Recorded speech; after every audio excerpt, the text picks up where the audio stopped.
সমস্ত প্রশংসা ওই পবিত্রতম সত্তার জন্য, যিনি আমাদেরকে সুস্থ সবল অবস্থায় রেখে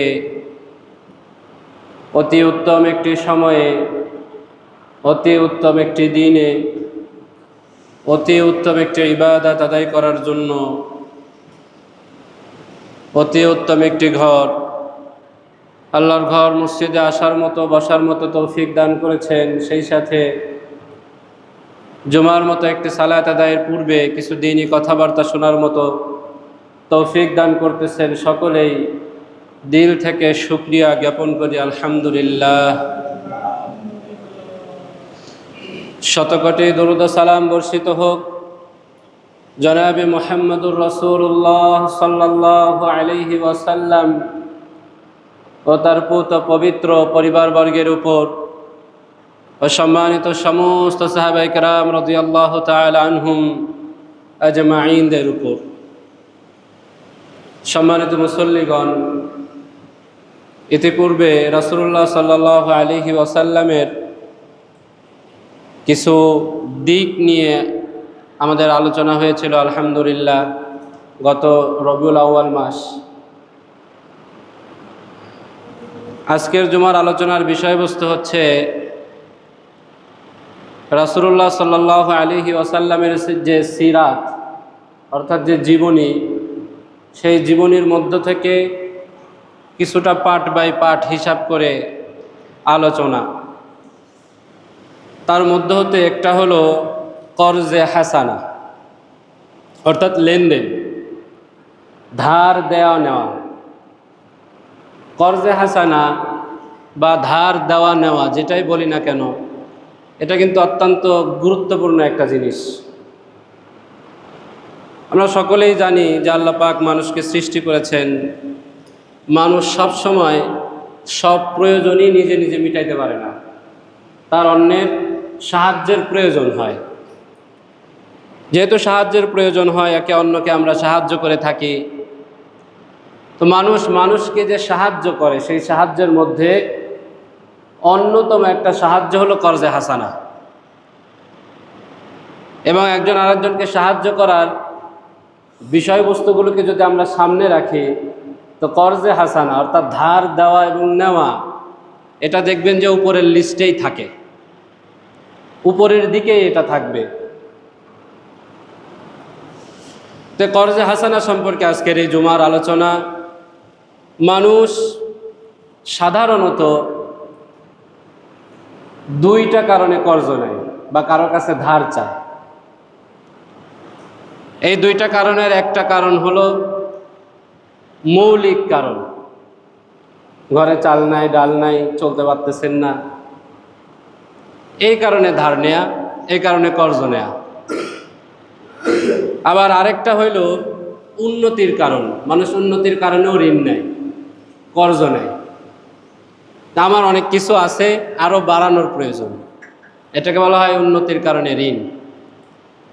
আজকের জুমায় প্রথম যে ঋণ, সাধারণ ঋণ, একজন মানুষ বিপদে পড়ছেন, তো তিনি তার কারো কাছে হয়তো বা ধার চাইছেন, সেই বিষয় সম্পর্কে আলোচনা। এই ঋণ সেটা উন্নতির হোক বা মৌলিক হোক, সাধারণ হোক, এটা আবার দুই ধরনের। একটা হলো সুদমুক্ত, আর একটা হইল সুদ যুক্ত। মানুষ মানুষকে ঋণ দেয়, হয়তোবা সেটার মধ্যে সুদের শর্ত করে, অথবা সুদের শর্ত করে না। তা আমাদের আলোচনা হলো সুদমুক্ত ঋণ, সুদমুক্ত কর্জে হাসানা। আমাদের সমাজে দেখবেন সুদমুক্ত ঋণ এখন বড্ড কঠিন।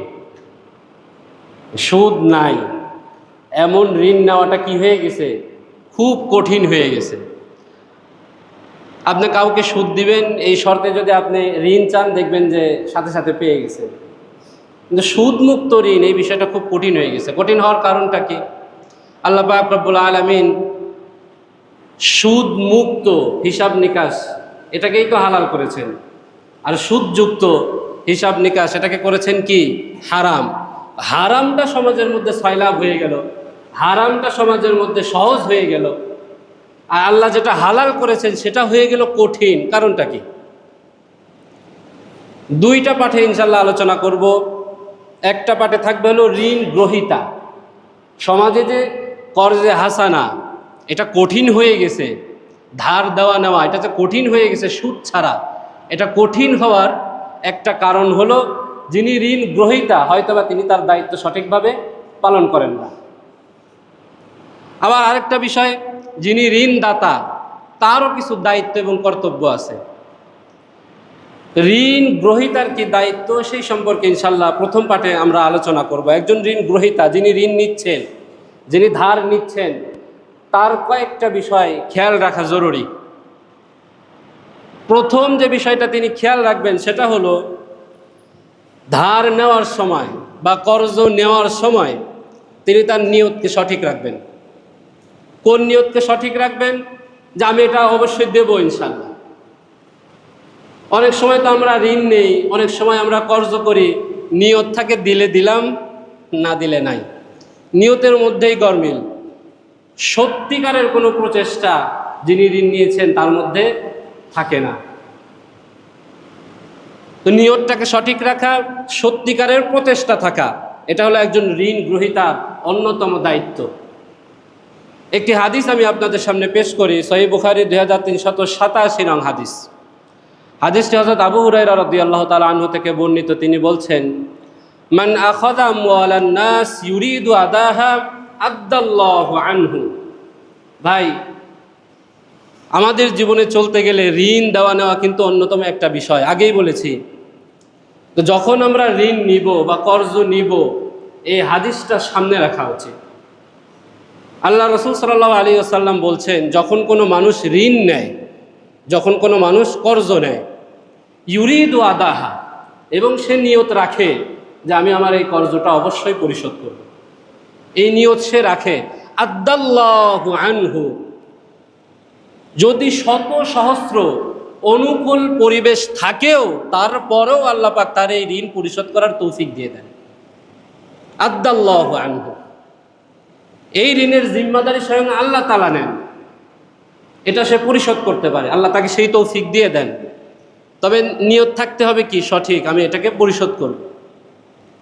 ওয়ামান আখাযা ইউরিদু ইতলাফাহা আতলাফাহুল্লাহ, কিন্তু নিয়ত যদি থাকে এমন যে দিলে দিলাম, না দিলে নাই, নিয়তটা যদি এমন থাকে যে যার থেকে সে ঋণ নিয়েছে তার এই ঋণটাকে সে ধ্বংস করে দিবে, আতলাফাহুল্লাহ, আল্লাহ রাসূল সাল্লাল্লাহু আলাইহি ওয়াসাল্লাম বলছেন, আতলাফাহুল্লাহ, ঋণ গ্রহীতার সম্পদের যে বরকত, সেই বরকতকে আল্লাহ নষ্ট করে দেয়। সম্পদের আর কোনো কি থাকে না, বরকত থাকে না। এর পূর্বেও কিছু জুমা আমি আপনাদের সামনে পেশ করেছি, অনেক সম্পদ থাকা আর সম্পদের মধ্যে বরকত থাকা, এটা আকাশ আর জমিন পার্থক্য। আপনার হয়তোবা অনেক সম্পদ আছে কিন্তু সম্পদের মধ্যে বরকত নাই। ধরেন উদাহরণস্বরূপ, আপনি 1 কোটি টাকার মালিক, আপনার প্রতি মাসে 1 কোটি টাকা ইনকাম হয়, কিন্তু আপনার মাস শেষে ব্যয় হলো 1.5 কোটি টাকা। মাস শেষে ব্যয় কত? 1.5 কোটি টাকা। আপনার ইনকাম কিন্তু 1 কোটি, কিন্তু মাস শেষে ব্যয়, চিন্তা পেরেশানি হলো 1.5 কোটি। বরকত নাই, আল্লাহ বরকতকে নষ্ট করে দেন। আপনার ইনকাম যতটুকুই হোক না কেন তার মধ্যে আল্লাহ বরকত দিয়েছেন, আল্লাহ আপনাকে রোগ বালাই দেন নাই, আল্লাহ আপনাকে পেরেশানি দেন নাই। তো এরকম ঋণ নিয়ে যে টাল বাহানা করে, এরকম ঋণ নিয়ে যে নিয়ত রাখে না যে আমি এটা দিব না, এরকম নিয়ত যে রাখে, আল্লাহ তার ওই সম্পদের কি করে দেন? বরকত নষ্ট করে দেন। তো ঋণ গ্রহীতার সর্বপ্রথম দায়িত্ব হলো সঠিক নিয়ত রাখা। অবশ্যই জীবন চলে গেল আমি এই ঋণ পরিশোধ করবো ইনশাআল্লাহ। 2 নাম্বার, একজন ঋণ গ্রহীতার দায়িত্ব সেটা হলো নির্ধারিত সময় পরিশোধ করে দেওয়া। নির্ধারিত সময়ে পরিশোধ করে দেওয়া। ঋণ নিয়ে বলি না 1 সপ্তাহ পর দিয়ে দিব, ভাই দেন 2 দিন পরে দিয়ে দিব, ভাই দেন 2 মাস পরে দিয়ে দিব।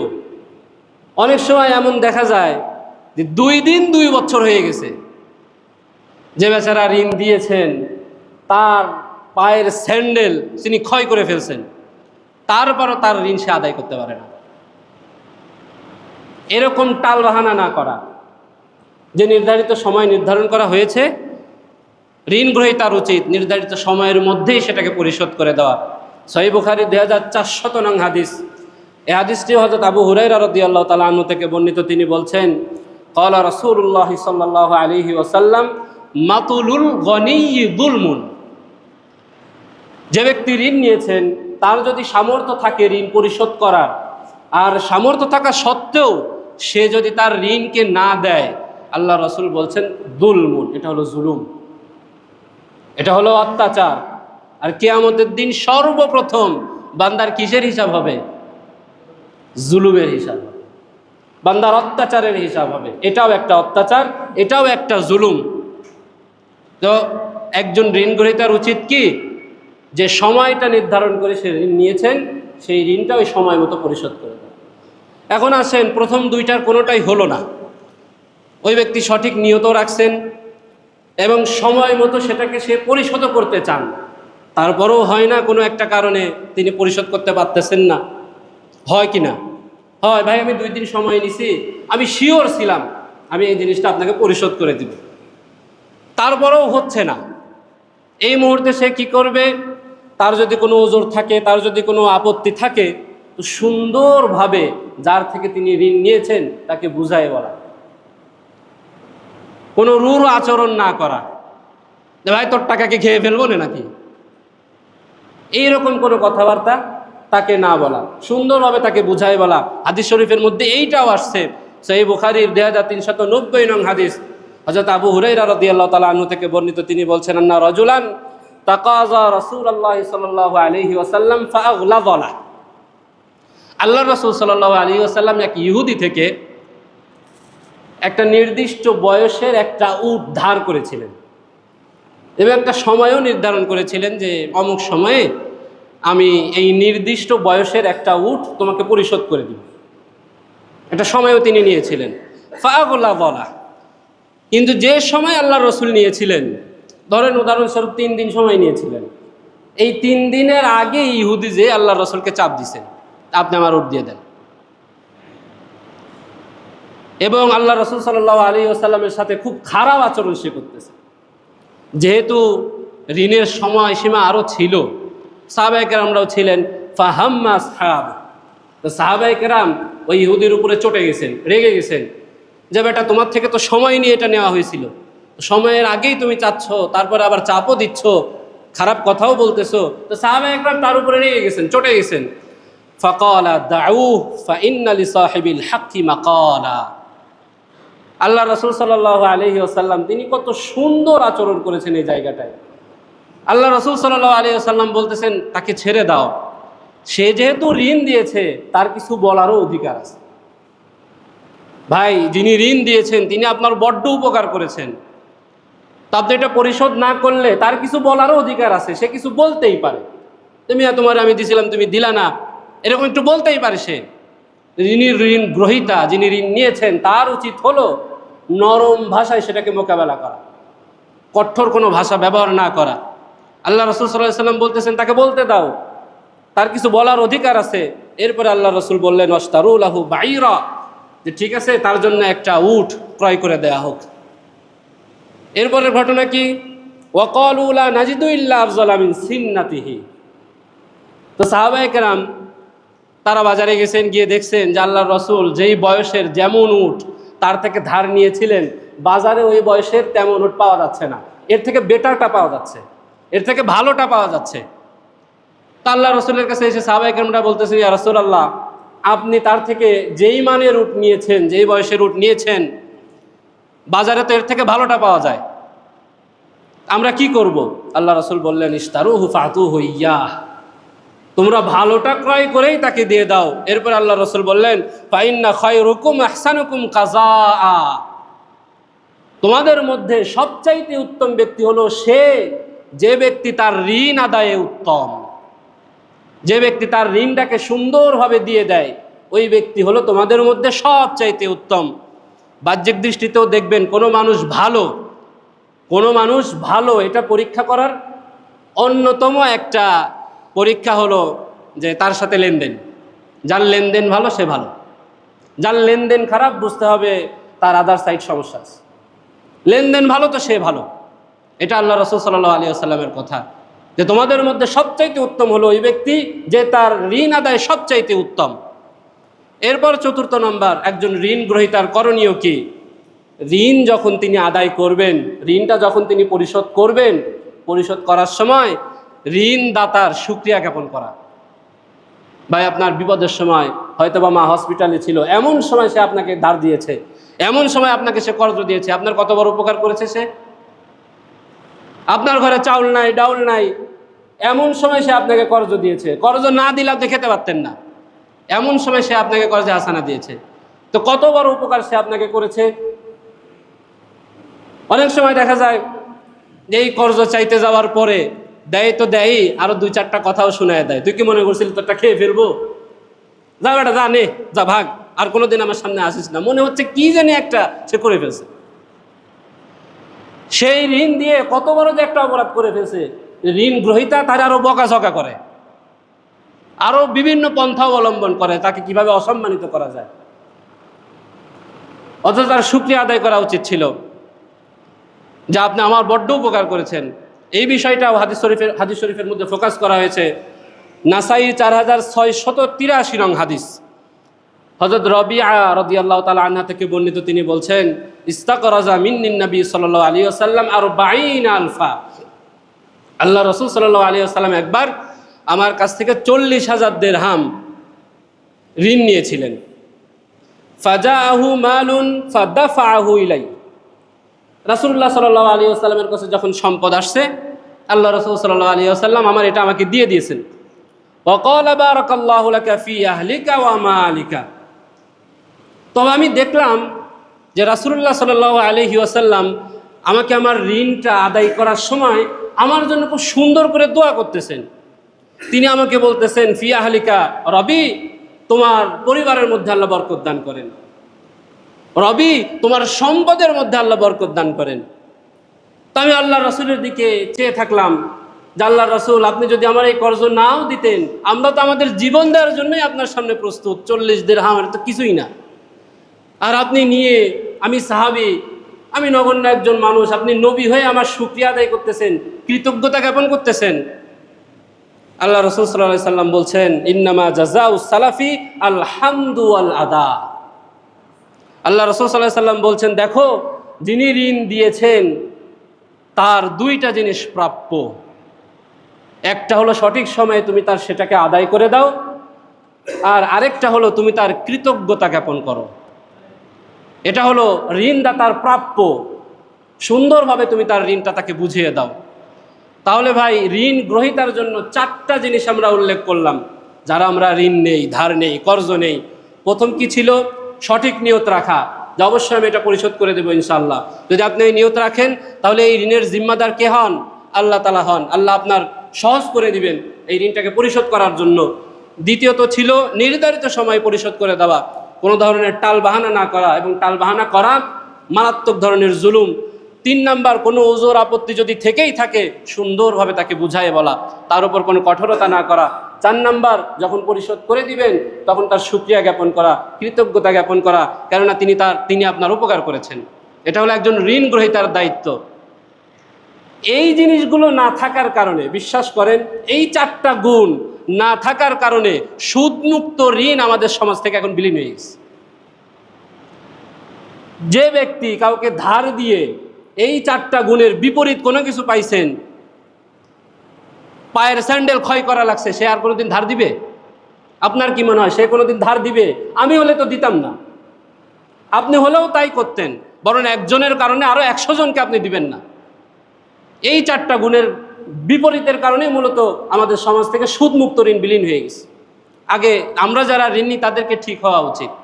এরপর ভাই, সব কিছুর পরেও কর্জ দেওয়া, কর্জে হাসানা, এটা অনেক বড় একটা গুণ। সমাজে সুদ দিয়ে সয়লাভ হয়ে গেছে, তারপরেও কোনো একজন ভাইকে তার বিপদের সময় আপনি সুদ ছাড়া তাকে ঋণ দিয়েছেন, এটা অনেক বড় জিনিস, এটা অনেক বড় সওয়াবের কাজ। তো সেই রকমই কিছু জিনিস একজন ঋণদাতার করণীয় কি, সেই সম্পর্কে ইনশাল্লাহ এই পাঠে আলোচনা হবে। সবার প্রথম সবচেয়ে বড় কথা হলো, এটা অনেক বড় সওয়াবের কাজ। কাউকে ঋণ দেওয়া এটা নিঃসন্দেহে অনেক বড় সওয়াবের কাজ। ঋণ দিলাম মানে তো তার উপকার করলাম। একটা হাদিস শরীফের মধ্যে আসছে, সহিহ বুখারী 2442 নং হাদিস, আব্দুল্লাহ ইবনে ওমর রাদিয়াল্লাহু তাআলা আনহু থেকে বর্ণিত। তিনি বলছেন, আন্না রাসূলুল্লাহ সাল্লাল্লাহু আলাইহি ওয়াসাল্লাম ক্বাল আল মুসলিমু আখুল মুসলিম, তোমরা মুসলমান, এক মুসলমান আর এক মুসলমানের ভাই। এরপর আল্লাহ রাসূল বলছেন, লা ইয়াযলিমুহু ওয়া লা ইউসলিমুহু, শোনো, যেহেতু তোমরা ভাই ভাই, তাই তোমরা একে অন্যের উপরে জুলুম করবে না। ওয়ালা ইউসলিমুহু, কাউকে জালেমের কাছে সোপর্দও করবে না। কথাটা কিন্তু ভালো মতো বুঝেন, জুলুম করবেও না, কাউকে জালেমের কাছে কি করবে না, সোপর্দও করবে না। এরপরে আল্লাহ রাসূল সাল্লাল্লাহু আলাইহি ওয়াসাল্লাম বলছেন, ওমান কানা ফি হাজাতি আখিহি কানাল্লাহু ফি হাজাতিহি, যে কোনো ব্যক্তি যদি কোনো মুসলমান ভাইয়ের বা কোনো মানুষের একটু উপকার করার জন্য আগায় যায়, শুধুমাত্র একটু আগায় যায়, একটু নিয়ত করেছে, তা আল্লাহ তাআলা তার উপকার করবেন, আল্লাহ তাআলা তার হাজতের সময় আগায় আসবেন। ওমান ফাররাজা আন মুসলিমিন কুরবাতান ফাররাজাল্লাহু আনহু কুরবাতান মিন কুরবাতি ইয়াউমিল কিয়ামাহ, কোনো ব্যক্তি যদি কোনো মানুষের একটু কষ্ট লাঘব করার চেষ্টা করে, তো কিয়ামতের দিন আল্লাহ পাক ওই ব্যক্তির কষ্টকে লাঘব করে দিবেন। এরপরে আল্লাহ রাসূল সাল্লাল্লাহু আলাইহি ওয়াসাল্লাম বলছেন, ওমান সাতারা মুসলিমান সাতারাল্লাহু ইয়াউমাল কিয়ামাহ, কোনো মানুষ যদি কোনো মানুষের দোষ ত্রুটি গোপন রাখে, তো কিয়ামতের দিন আল্লাহ তার দোষ ত্রুটিও কি রাখবেন, গোপন রাখবেন। তো এই হাদিসের মধ্যে বোঝানোর উদ্দেশ্য হলো যে একজন মানুষকে ঋণ দেওয়া নিঃসন্দেহে এটা অনেক বড় একটা উপকার। আর আপনি যদি এই উপকার করেন, তো আল্লাহ তাআলা আপনার কি করবেন, উপকার করবেন। তা একজন ঋণদাতার আরও করণীয় কি রয়েছে, তার যদি সম্ভব হয়, তার পক্ষে যদি সম্ভব হয় ঋণদাতার, তিনি ঋণ গ্রহীতাকে সুযোগ দিবেন অথবা ক্ষমা করে দিবেন। সুযোগ দিবেন অথবা কি করে দিবেন, ক্ষমা করে দিবেন। যিনি ঋণ নিয়েছেন সে, তার হয়তো বা কোনো সমস্যা হয়েছে, আপনার কাছে বলছেন, ভাই আরও 2টা দিন আমাকে একটু বাড়াই দেন, আরও একটা মাস সময় একটু আমাকে বাড়াই দেন। পবিত্র কোরআনের আয়াত, আল্লাহ পাক বলছেন, তোমার যদি সাধ্য হয় তাহলে তুমি তাকে আরও 2টা দিন বাড়াই দাও, তোমার যদি সাধ্য হয় তাহলে আরও একটা মাস তুমি তাকে একটু বাড়াই দাও, আর নাইলে তাকে ক্ষমা করে দাও। সূরাতুল বাকারা এর 280 নং আয়াত, আল্লাহ পাক রব্বুল আলামিন বলছেন, ওয়া ইন কানা যু উসরাতিন ফানাযিরাতুন ইলা মাইসারা ওয়া আন তাসাদদাকু খায়রুল লাকুম ইন কুনতুম তা'লামুন। ওয়া ইন কানা যু উসরাতিন, যদি ঋণ গ্রহীতা সে যদি সক্ষম না হন, তার যদি কোনো সমস্যা থাকে, ফানাযিরাতুন ইলা মাইসারা, তাহলে তোমরা একটু ভেবে দেখো, তোমরা তাকে একটু সুযোগ দাও। ওয়া আন তাসাদদাকু, আর যদি ক্ষমা করে দাও, আর যদি মাফ করে দাও, আর যদি সেটাকে সদকা হিসাবে দিয়ে দাও, খায়রুল লাকুম ইন কুনতুম তা'লামুন, তোমরা যে ভালো কাজগুলো করো তার মধ্যে সবচেয়ে উত্তম কাজ হলো এটা, ইন কুনতুম তা'লামুন। আল্লাহ তার বান্দাকে বলছেন, ও বান্দা, এটা যে কত বড় উত্তম কাজ, ইন কুনতুম তা'লামুন, যদি তুমি এটা একটু বুঝতে, এটা কত বড় উত্তম কাজ। ভাই, ঋণ গ্রহীতাকে একটু সুযোগ দেওয়া, ঋণ গ্রহীতাকে মাফ করে দেওয়া, এর যে কত বড় ফজিলত। সহিহ মুসলিমের একটা হাদিস আমি আপনাদের সামনে পেশ করি। আল্লাহ রাসূল সাল্লাল্লাহু আলাইহি ওয়াসাল্লাম বলছেন, ওয়া কানা ক্বাবলাকা ইউআদ্দু ওয়া লাম ইউজাদ হাসানা, তোমাদের পূর্ববর্তী একজন, বনি ইসরাইলের একজন, এ ব্যক্তি মারা গেছে, তো আল্লাহর সামনে যখন সে হাজির হয়েছে, তো তার ভালো কোনো আমল খুঁজে পাওয়া যাচ্ছিল না। কানা ইয়াতাআমাল মা'আন নাস ওয়া কানা সারিয়া, এই ব্যক্তি ধনী ব্যক্তি ছিলেন, তার একটা অভ্যাস ছিল, খুব ভালো একটা অভ্যাস, ওয়া কানা লাদাইহি তা'লিমাতুল মুযাকিন বিজরুরাতি আফাইল মুআফিন। আল্লাহ রাসূল সাল্লাল্লাহু আলাইহি ওয়াসাল্লাম বলছেন, এই ভালো অভ্যাসটা কি ছিল, সে তার চাকর বাকরদেরকে বলে রাখতো, তার অধীনস্থ লোকদেরকে বলে রাখতো, আমি যাদেরকে ঋণ দিয়েছি তারা যদি সেই ঋণ পরিশোধ করতে না পারে, তো তাহলে তোমরা তাদেরকে সুযোগ দিও অথবা ক্ষমা করে দিও। এই একটা ভালো গুণ তার ছিল। তো কিয়ামতের দিন হাসরের ময়দানে আল্লাহ তাআলার সামনে এই ব্যক্তির এমন অবস্থা যখন হবে, আল্লাহ পাক রব্বুল আলামিন তখন বলছেন, আনা আকদিরু মিনহু আলাল মাগফিরা, আমার বান্দা সে আরেক বান্দাকে ক্ষমা করে দেয়, আর আমি রব হয়ে ক্ষমা করব না, ক্ষমা করার যে গুণ তার থেকে তো আমার মধ্যে আরো বেশি, আমি আল্লাহ তাকে ক্ষমা করে দিলাম, আমি আল্লাহ তাকে ক্ষমা করে দিলাম।